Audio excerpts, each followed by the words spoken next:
It was 8:43 on a Monday. I was scraping dried mud off my boots in the garage when the knock came. At first, I thought it was just a delivery, the kind where they ring the bell and leave the box before you can even register the sound. But this knock was different. It kept going, sharp, steady, too polite to be angry, but just insistent enough to annoy. I tossed the boots against the concrete step and went up to the door barefoot. There stood Mike, my next-door neighbor, buttoned up as always, pressed golf shirt tucked into belted khakis, clipboard in hand like a homeowners association lackey, which, to my misfortune, he actually was. He didn't smile, he didn't even nod. "Hi, Craig, I'm going to need you to do something about the barking." That was it, no good morning, no how was your weekend, just straight to the point. I blinked at him. "Excuse me." "The barking," he said again, eyes flicking over my shoulder toward my backyard. "It's persistent. 2 hours last night, my wife couldn't sleep." My dog, Scout, a 4-year-old black lab mix with more loyalty than sense, had been out back, yes. But barking, maybe at the possum that shows up like clockwork after sunset. He's territorial. That's what dogs do. "She's a dog," I said. "She barks at night when something's near the fence." Mike sniffed like I'd farted. "It's becoming a nuisance," he said, "and per HOA policy." "Oh, come on, man. You've got roosters 2 houses down that crow at 4 a.m. Where's the clipboard for them?" His face stiffened. "This is a formal complaint. First notice. If it continues, we'll have to escalate." He handed me the paper, turned, and walked off like he'd just delivered a jury summons. Scout wasn't some neglected backyard howler. She slept inside most nights. But when I worked the early shift at the hardware store, I let her out back around 8 p.m. to burn off energy. If she barked that night, it couldn't have been more than a few minutes. Still, I walked the perimeter of my backyard that evening, checking for gaps in the fence, any new animal tracks, maybe a busted motion light, nothing out of place. But that didn't stop Mike from filing 2 more complaints that week. The third one came on Friday. This time, I didn't wait for the knock. I saw him standing on his porch around dusk and walked straight over, paper in hand. "Mike." He looked up from watering his potted flowers like I'd caught him off guard, like I was the one showing up uninvited. 3 complaints in 5 days, really?" He capped the watering can slowly. "If the barking stops, the complaints stop." "You're not even giving me a chance to adjust. You could have said something friendly, or, I don't know, talk to me before running to the board." His expression stayed carved in concrete. "My wife and I are light sleepers. It's nothing personal." Bull, everything Mike did was personal. The way he monitored our street like he owned the air rights. The way he measured grass height with a tape measure one time mine. The way he reported college kids for parking bumper deep on sidewalks. He didn't believe in neighborliness. He believed in enforcement. I was about to say that when a sound drifted through the air, faint, muffled. Yapping. Not a bark, a shrill, high-pitched yipping, not Scout's bark, not by a long shot. It was coming from his side of the property line. I turned my head, the sound stopped. "You hear that?" I asked, pointing toward the ground-level vents in his foundation wall. "That's not my dog." He didn't flinch, just reached for the hose and turned it off. "Sound echoes weird around here," he said flatly. "Good night, Craig." Something didn't sit right. Later that night, I brought Scout inside early and stood in my backyard under the stars. No breeze, no bugs, just the hush of summer heat, and then I heard it again. Yipping. More than one this time, higher, closer together like it was below something. I walked toward the fence and crouched. Mike's house had a tiny window near the foundation, partially hidden by a row of old planters. Behind that glass, barely visible, was motion, something low to the ground, fast, and then a flash of brown fur. A puppy. I didn't sleep much that night, not because of Scout, but because something in my gut said I'd just seen something I wasn't supposed to. The next day, I did what anyone with a suspicion and a slow Saturday does. I went online. I Googled his address, his name, anything. I didn't expect much. But there it was. Mike Devlin, breeder of purebred designer mixes. Contact for special litters, low visibility, sale only. An archived page hidden from search but not completely scrubbed, with an address that matched the one next door. I clicked deeper. No license number, no public reviews, just a string of puppy listings with bad grammar and worse photos. Mini Aussie Labs, Cavapoos ready soon, discount for cash buyers. Illegal backyard breeding, no permits, no inspections, and a half-dozen posts had his house in the background. I printed them out. I still wasn't sure what to do. I could file a complaint with the same HOA he weaponized against me, but that felt useless. They'd protected him before. Hell, he probably wrote half the rules. Going to animal control felt like a nuclear option, one I wasn't ready for without proof. So I did something riskier. I pretended to be a buyer. I made a fake Gmail, picked a burner name. Adam T. emailed from a public Wi-Fi spot at the library, told him I saw his ad on Craigslist, one of the newer ones he'd posted a few weeks back under a different alias, said I was looking for a pup for my daughter's birthday. 2 hours later, I got a reply. Short, to the point. Meet in person only, no photos, cash deposit required, address will be shared day of. He didn't know he was talking to his neighbor. Sunday morning came, I let Scout out early, made a point of walking the property line so Mike would see me. He didn't wave. 10 minutes later, I got a new email. Pick up today only, come to side door, knock twice, bring cash. He attached an address. It was his. I left Scout inside, taped a GoPro to my chest under a zip-up hoodie, just in case. I walked next door, side gate creaked under my palm, 2 knocks. Mike answered in a stained t-shirt, eyes squinting at me before the fake name clicked. Adam. I nodded. Cash. Yeah. He stepped back and opened the side door wider. The smell hit me before the sound did. Urine, feces, something sour underneath. Then the barking started. Dozens of them.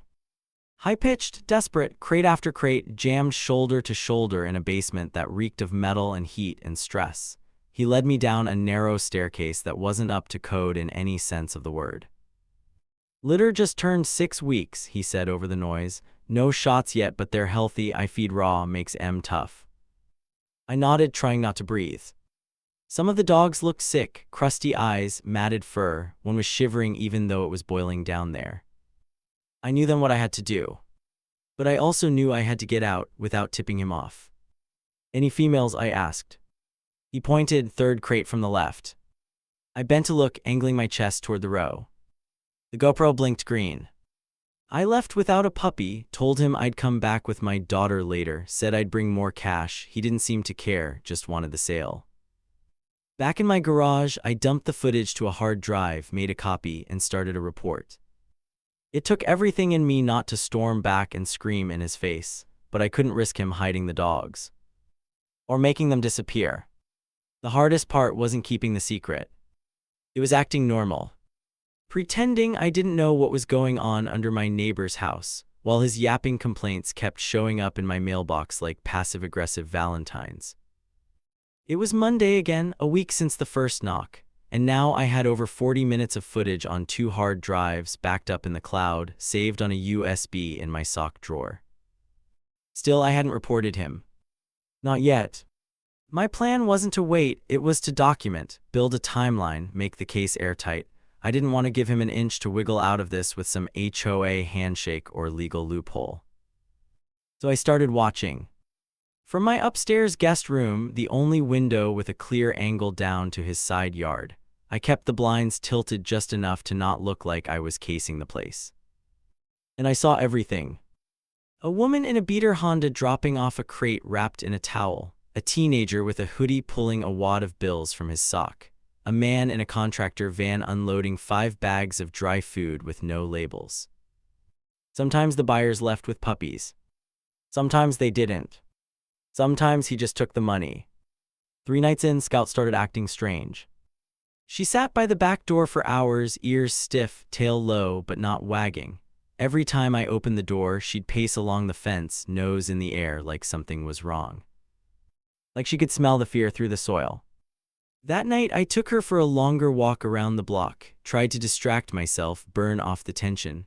I didn't realize how clenched my jaw had been until I heard it pop. We came back around 9. And then I heard the sound again, only this time it wasn't barking. It was whining. Pained, repetitive. Coming from Mike's basement. I walked to the property line and listened. It wasn't just one dog, it was several. Whining, scratching, packing, you could hear nails on concrete, a a low rhythmic thud like someone banging their head against the wall. Something was wrong. I reached for my phone, hovered over the number I'd saved earlier, the county animal control hotline. But I hesitated. If I called now, they'd show up, sure, maybe even take a report. But if Mike saw them coming, he had a side exit. He could clear that basement in 15 minutes flat. I needed a guarantee. So I called someone else first. Her name was Sasha Patel. We used to date years back before life got messy. She worked for the local news, now freelance, mostly animal cruelty investigations. The kind of person who showed up at backyard cockfights with a mic in one hand and a rescue crate in the other. I hadn't talked to her since we split, but I still had her number. I texted her one sentence. You want an illegal puppy mill with footage, audio, and a known address. She called within 2 minutes. Craig, what the hell, is this a joke? Not a joke. Are you serious right now? I've got over 40 minutes of video, no licenses, sick dogs, crates on crates, it's bad. Be it. I'm listening. We met in a diner on the edge of town, halfway between my house and her editor's office. She came in wearing that same beat-up green canvas jacket she wore in college, always smelled faintly like newsprint and dog shampoo. I hadn't seen her in years, but she didn't ask about the past. Just opened her laptop and said, "Show me." So I did. GoPro footage, email screenshots, Craigslist ads, buyer photos I'd taken with a zoom lens from my guest room. She didn't say much, just kept tapping keys and scribbling notes in that tight, cramped handwriting I remembered. When the last clip ended, she closed the laptop. Okay, she said, here what we do. The plan was simple on paper. Sasha would get her story ready, interviews, expert quotes, a full exposé. Meanwhile, I'd get more proof. She wanted clear patterns, multiple confirmed buyers, full crate counts, evidence of sick or injured animals. We had to time it so that animal control and the story dropped the same day before Mike had time to react. That meant waiting a few more days, maybe a week. So I kept collecting, and Mike kept complaining. On Thursday, another letter showed up, certified mail this time, HOA warning number 4. He accused Scout of vocal aggression, whatever that meant. I didn't respond. Instead, I stayed up that night with my window cracked, audio recorder running, camera on standby. At 2:14 a.m. I got it. Mike's back door opened, a flashlight bobbed, the side gate creaked, and then a puppy scream, one high, sharp yelp, then silence. Then a car starting. I ran downstairs barefoot and caught a glimpse of his SUV pulling away, crate in the back seat. The timestamp matched the footage. That was the turning point. Sasha took it to her editor on Friday. They loved it. By Sunday, she had the green light to publish. But there was one more piece she wanted, an audio interview. With him. I can't get him to talk, I said. He doesn't even like seeing my face. That's why he won't suspect you asking questions. He thinks you're the problem. She wasn't wrong. So I knocked on Mike's door one final time. He answered in a faded undershirt, looked like he hadn't slept. What? I'm not here to argue, I said. I'm just curious about the dogs. He narrowed his eyes. What about them? I heard some barking last night. Wasn't sure if it was yours or... You're not filing another report, are you? No reports, just talking man to man. Be it. He stared at me, then cracked the door wider. 5 minutes. He led me back downstairs. Same smell, same crates, but this time I kept my phone in my pocket, screen recording audio the whole time. I played dumb, asked about the breeds, the food, how long he'd been doing this. He bragged. Talked about low overhead, good margins, no need for paperwork when you've got cash buyers. I nodded along.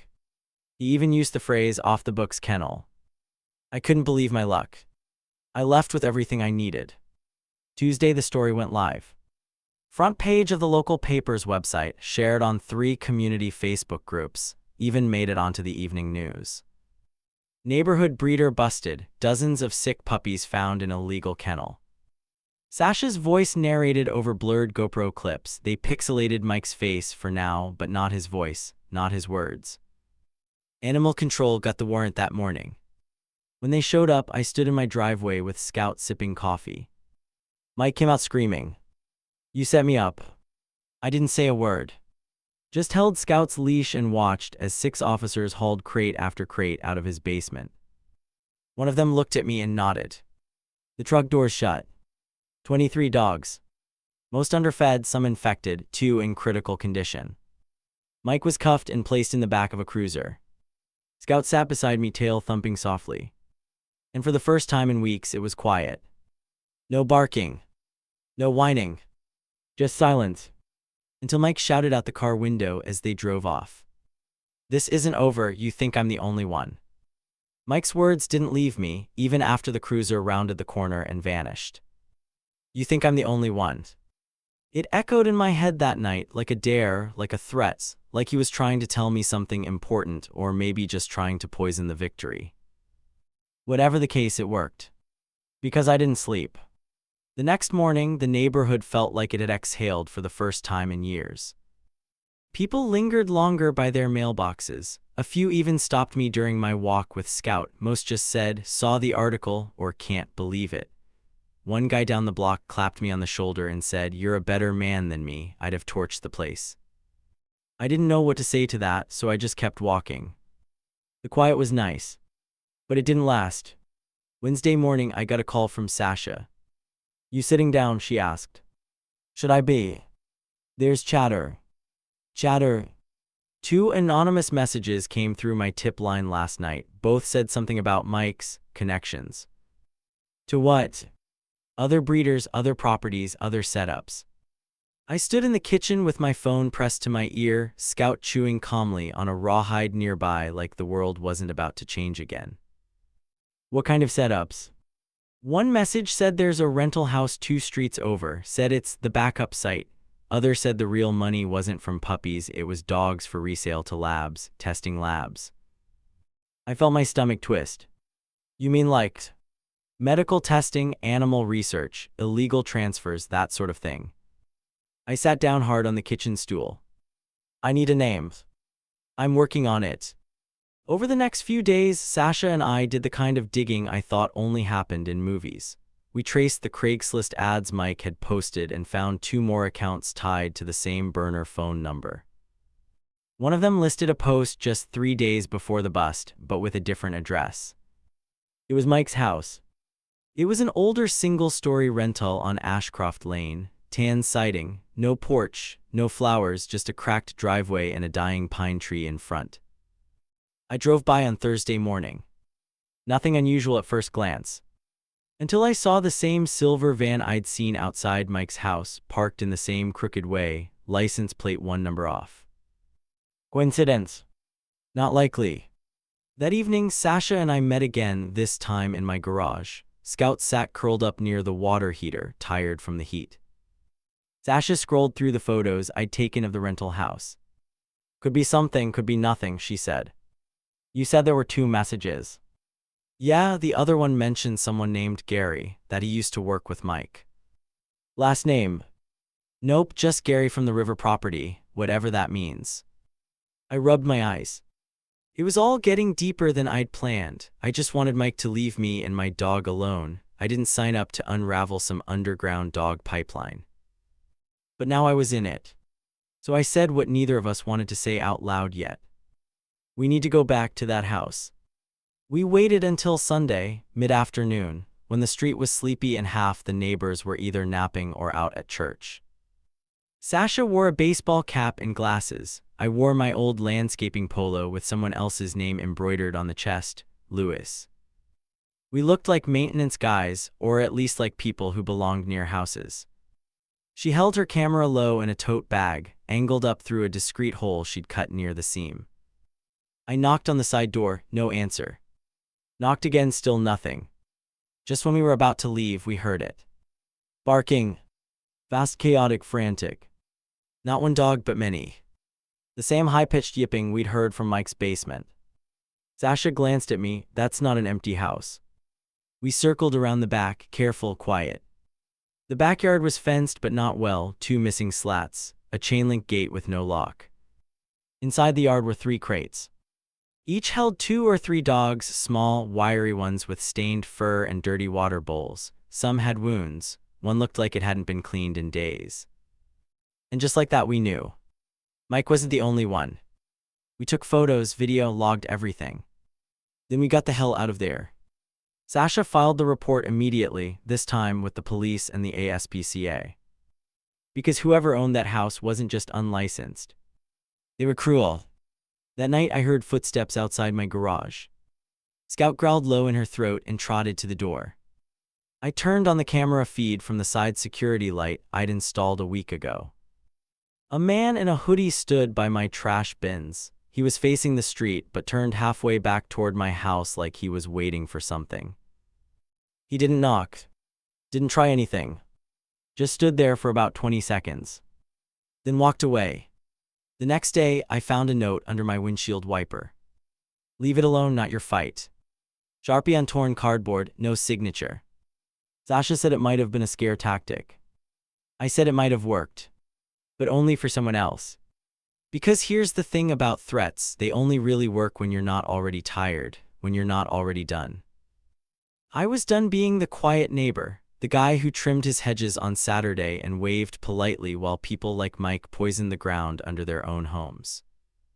Animal Control raided the Ashcroft property 2 days later. They found 11 dogs. 3 of them in critical shape, one had to be put down. The owner was arrested, not Gary, but a man named Vincent Torres. On paper, the lease was in someone else's name, a dummy front. But in the garage, they found mail addressed to Mike Devlin. Same last name. Cousin. Sasha's second story ran the following week. More than one illegal breeding ring linked to former HOA leader. This time they didn't blur Mike's face.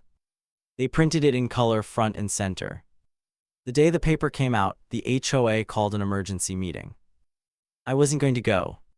But my mailbox had another envelope that changed my mind. Inside was a letter. Typed, signed by interim HOA President Maria Sells. Craig, due to recent events, we'd like your input at the next board session regarding updated bylaws for animal welfare and neighbor accountability.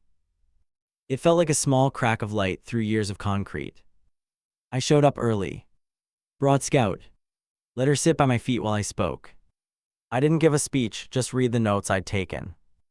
I talked about the system that let Mike report others while running something vile behind closed doors. I talked about how his complaints were used as cover. I talked about how his victims didn't bark because they were bad dogs, they barked because they were terrified. And I said something I hadn't planned to say, but it felt right in the moment. I used to think silence kept the peace, now I know it just makes room for louder cruelty. When I sat down, Scout leaned her head against my knee. And for the first time in a long time, nobody in the room told her to stop barking. Because she was listening. The kind of shifts that don't show up in articles or city records, but you feel them in the way people make eye contact longer, in the way the morning walks include more nods, in the way Scout gets greeted by name now, not with side eyes or fence-side shushing. Kids started walking slower past my driveway, one even asked if he could pet her. I said yes. I always say yes now. But Mike's words didn't stop haunting me. You think I'm the only one? Every time I thought we were done, that line pulled me back like a hook in the ribs. Sasha felt it too. She called it the rot under the paint, said this wasn't just about one guy with a basement full of cages. It was a system, quiet, profitable, protected. And still running. We weren't done. Not yet. She pulled every thread she could. Former buyers, breeder groups, cash sale forums, vet techs who'd seen too many sick puppies with no medical records. And then one night, she called me with something bigger than anything we'd seen before. Craig, I need you to come look at this. I drove to her apartment across town. Scout came with me. She liked the car, and I didn't like leaving her alone anymore, not since the note. Sasha's place smelled like old coffee and new printer ink. Her laptop was open on the couch, papers spread everywhere. She didn't even say hello, just spun the screen toward me. On it, a spreadsheet, names, phone numbers, addresses, dozens of them. What am I looking at? I asked. These are the known addresses connected to the IPs that posted puppy ads tied to Mike's burner accounts over the past 6 months. My eyes scanned the list. Some are dead ends, she said, but three are local, and they've all received deliveries from the same logistics company, Walker Supply, every week for the last 4 months. Let me guess, I said, Walker Supply doesn't deliver dog food. Correct, they deliver medical equipment. I blinked. Testing. Probably, and Craig, one of the addresses is a warehouse on North Benner Street. The other 2 are residential homes, both owned by Shell LLCs that trace back to a name we've seen before. Don't say it. Gary. It was real now. Bigger than Mike, bigger than the HOA, this was a network. Mike had been a spoke, not the wheel. We knew we couldn't go to the police without more than speculation. The case against Mike and Vincent had already strained resources. So we went to someone else. Her name was Detective Karen Huang. She worked in the organized crimes unit, and more importantly, Sasha had trusted her before. She helped break up an illegal bird smuggling operation a few years back. We met her in an unmarked SUV at a Dunkin' Donuts parking lot. She wore plain clothes, no badge on display, and carried a small voice recorder in one hand like it was an extension of her palm. Sasha did most of the talking. I filled in gaps. Huang listened carefully, asked precise questions, never once acted surprised. Finally, she said, if we move too soon, they'll vanish. If we wait too long, more dogs suffer, so we'll do it right, but I'll need full cooperation. We gave her everything. Footage, notes, timelines, emails. Sasha even handed over her burner phone with every buyer interaction still saved. Huang said we'd hear from her in a week. I thought the wait would kill me. It almost did. 3 days later, I came home to find my back gate open. I knew I'd latched it. I always latched it. Scout wasn't in the yard. My chest caved in. I called her name so loud it made my throat burn. No response. I ran through the house, checked every room.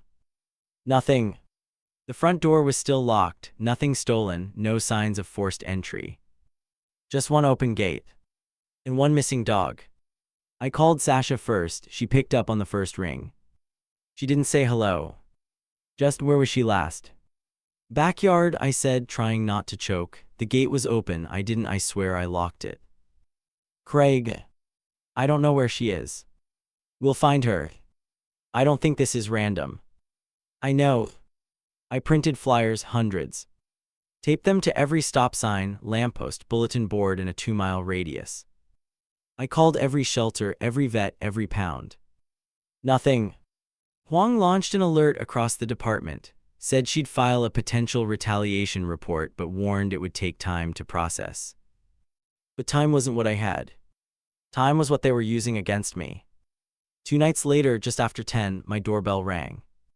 I opened it to find a small cardboard box on my front porch. No note. No address. Just a collar inside. Scout's collar. But not Scout. I broke. Sasha stayed the night, even slept in a chair in the living room while I sat on the floor holding the collar like it was a lifeline. I didn't cry. I couldn't. The grief hadn't settled in yet. It was just rage, white-hot and directionless. At 2 in the morning, I got a text from an unknown number. Wanderback stopped talking. Sasha saw it too. We screenshotted it, sent it to Huang. She called immediately. They're slipping, she said. If they're threatening now, they're nervous. That's good. It doesn't feel good, I said. I know, but it means they know you're close. Then get closer, I said, because if something happens to her. It won't, she said firmly. We'll find her. 2 days passed. Then a break came from the last place I expected. The teenager who used to mow Mike's lawn. His name was Liam, 17, tall, shy, always wore earbuds. He knocked on my door Thursday afternoon. Mr. Craig. Yeah. He pulled out his phone and showed me a grainy video. I saw your dog, I think. My heart kicked so hard I almost dropped to my knees. Where? He pointed at the screen. She was in the back of a truck parked behind the old textile mill. I was skating past and heard barking. Took a video, didn't think anything of it till I saw the flyers. I watched the video twice. It was her. Matted fur, muzzle duct taped, but it was her. I handed him $100, thanked him so many times it got embarrassing, then sent the video to Sasha and Huang. Within hours a raid was planned. Saturday morning. 6 marked units, 2 unmarked vans, 1 animal recovery team. They surrounded the mill at dawn. I wasn't supposed to be there, but I went anyway. I sat in my truck across the street, gripping the steering wheel so tight my knuckles ached. At 6:32 a.m., they brought her out. Scout. Alive. Shaken, dirty, limping, but alive. I ran across the street before anyone could stop me. She saw me and howled one long, ragged yelp that broke something inside me and stitched it back together in the same breath. She leapt into my arms and buried her face into my chest, whimpering. I didn't cry. I sobbed. They arrested 3 men that morning. One of them was Gary. 2 dogs didn't make it. 21 others were rescued. A third property was flagged for investigation. The network had unraveled. But it wasn't over yet. Not until the community knew. Not until the policies changed. Not until silence wasn't the default. That would take one final push. One last decision. And it would be public. I never meant to be the face of anything. But when they returned Scout to me that morning, cameras were already flashing. One local news crew, then another, then Sasha. I held Scout in my arms, still trembling, still not fully convinced she was real, and someone asked from behind a lens. Do you have a statement? I didn't answer right away. How do you sum up weeks of stress, fear, rage, helplessness, and guilt? The kind of guilt that clings to you even when you know you did the right thing. I looked down at Scout, her head was tucked under my chin, eyes shut, safe. And I said, they tried to scare the wrong dog owner. The story exploded from there. Sasha's exposé went national. Local man uncovers breeding and trafficking ring, saves dozens of dogs, but she made sure it wasn't about me or even about Scout. It was about the dogs that didn't get saved. And the ones who never had names. The charges came in waves. Mike faced 6 counts of animal cruelty, 2 of fraud, and 1 count of operating a business without a license. His cousin Vincent got hit harder, multiple felony counts tied to the Ashcroft property and connections to illegal sales. Gary, though. Gary's arrest led to the biggest domino of all. His phone records and bank accounts linked him to 4 other backyard operations across the state, transport to out-of-state labs, payments under shell accounts, unregistered litters sold through online forums with fake vaccination papers. It wasn't just dogs anymore. It was a supply chain. And he was part of building it. Detective Huang called me a few weeks after the mill raid. She sounded tired but proud. We got them, Craig, and your dog being alive was a miracle, one of the few. I thanked her. Then I asked something I'd been sitting on since the beginning. Why didn't anyone catch this sooner? Mike was doing this for years. She sighed. People like him thrive under rules that only work when everyone's playing fair. He knew how to blend in, look respectable, use the system to silence the people who could have stopped him. She paused. Until one didn't stay silent. The HOA changed too. That emergency meeting I spoke at, it became the first of many. The board formally removed Mike's name from the books. Maria Sells became the full-time president, and they rewrote half the bylaws, including a new policy that any pet-related complaint required a hearing with both parties present and mediation before formal penalties. They even added a provision for noise complaints to include context like illness, fear, or animal abuse in adjacent homes. Scout's record cleared. They even apologized. Sasha kept going. She turned the story into a short documentary, got it picked up by an independent film network. People started recognizing her at grocery stores. Aren't you the woman who exposed the dog ring? They ask. She always corrected them. I helped, she'd say, but the guy who lived next door, he exposed it. Scout's health improved over time, the limp faded. Her anxiety took longer, loud bangs still made her flinch, and she stuck closer to me than before, always touching a foot, a pant leg, a knee. But she never lost her tail wag. She still greeted strangers with cautious hope. Still sat calmly while the vet poked around. Still let the neighborhood kids hug her with sticky hands. And at night, she curled up by the bed like she'd always belonged there. Because she had. She does. A month after everything, I was walking her past the old Devlin house, boarded up, condemned, tape still flapping in the wind, when I saw a new car in the driveway next door. A man I hadn't met before waved at me. "Beautiful dog," he said. "Thanks," I replied. "She bark." I gave a small smile. "Only when she has something worth saying." He laughed. "Fair enough." And we kept walking. They never found out who left that note on my windshield. Maybe it was one of Gary's runners, maybe someone else. But I keep it folded in my desk drawer. As a reminder. Not of fear, but of the moment I realized staying quiet wasn't safe anymore. Because what started as a neighbor complaining about a dog turned out to be a mask. A cover. A weapon. But not a very good one, not against the right people. Not against me. If this story moved you, subscribe for more real-life confessions and emotional journeys like this one.